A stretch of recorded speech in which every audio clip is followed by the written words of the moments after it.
د افغانستان پخوانی ولسمشر ډاکټر محمد اشرف غني ویلي زموږ پر ګران هیواد د پاکستان وروستیو تیریو ته افغان ولس لکه د تل غوندې د کلکو ملي احساساتو په ښودلو ځواب ووایه او د خپلو ملي ګټو د خوندیتابه ژمنه یې بیا تازه کړه.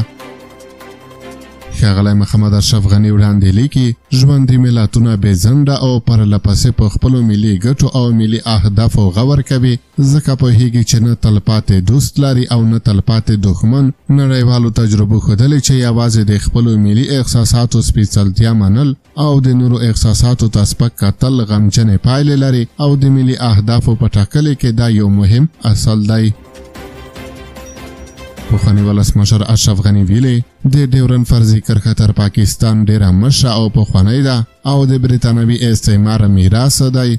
ما د دغه استعماري میراث د بېلابېلو اړخونو په اړه برټانوي اسناد پراخ څېړلي چې په راتلونکو پډکاسټونو کې به یې په وار وار له خپل ولس سره شریکوم خو سملاسي به یې د کرښې دواړو غاړو ولسونو ته 3 ټکي روښانوي. لومړی د خیبر پښتونخوا او بلوچستان له ولسونو سره د افغانانو اړیکې ژورې دي او احساسات غم ښادي ثبات وده او سوله یې نه بېلېدونکې او سره پیلې ده. دویم لا 500 کالونو راهیسې په خپله پاکستانیو چارواکو ډیورن فرضي کرښه نقض کړې او هغې ته یې د خپل میراثي دریځ خلاف د رسمي سرحد په سترګه نه دي کتلي او پرله پسې د افغانستان په کورنیو چارو کې لاس وهلی دی لکه څنګه چې لمر په 2 ګوتو نه پټېږي همداسې له دوی سره په دې بهیر کې زموږ ځینو کاڼیو اړیکې هم د پټېدو نه دي. دریم ډیورن فرضي کرښه د 19مې پیړۍ په استعماري لید کې وښکل شوه خو اوس ورته افغانستان او پاکستان دواړه باید د 21مې پیړۍ منطقي لاره ومومي. دلته دا هم باید روښانه وي چې دا د غوټې پرانیستل د بلوچستان او خیبر پښتونخوا د ولسونو د آزاد جرګې له پرېکړې پرته ممکن نه دي.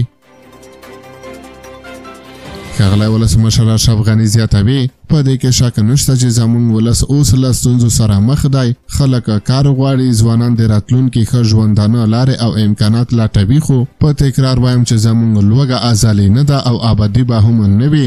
افغانستان دومره پټ او ښکاره امکانات لري چې که د یوه مشروع نظام په چوکاټ کې په تدابیر وکارول شي په یوه هوسا باثباته او پرمختللي هیواد بدلېدلی شي. پخوانی ولسمشر اشرف غني زیاتوي اوس د دې وخت رسېدلی چې وپوهېږو کوم لوري ته روان یو په کوم ځای کې یو دا بیړۍ کوم ځای ته رسوو او تر ټولو مهمه یې دا ده چې آیا خپل منزل راته معلوم دی که لاره رانه ورکه ده. د افغانستان پخوانی ولسمشر محمد اشرف غني په وروستیو کې ویلي په ملي دولتي مسایلو کې قدرت وسیله ده هدف نه دی. د قدرت موخه به د ستونزو ډیرول نه بلکې د ستونزو حلول ولس ته خدمت او د عادل نظام راوستل وي. که په دې باندې نتیجه ته رسېږو راتلونکې لاره روښانه کیږي او که نه رسېږو د عواقبو مسؤلیت به یې د هغوی وي چې په 2 ګوتو د لمر پټولو هڅه کوي. پخوانی ولسمشر محمد اشرف غني د خپلې لیکنې په پای کې لیکلي دي ژوندی دې وي افغانستان زنده باد افغانستان.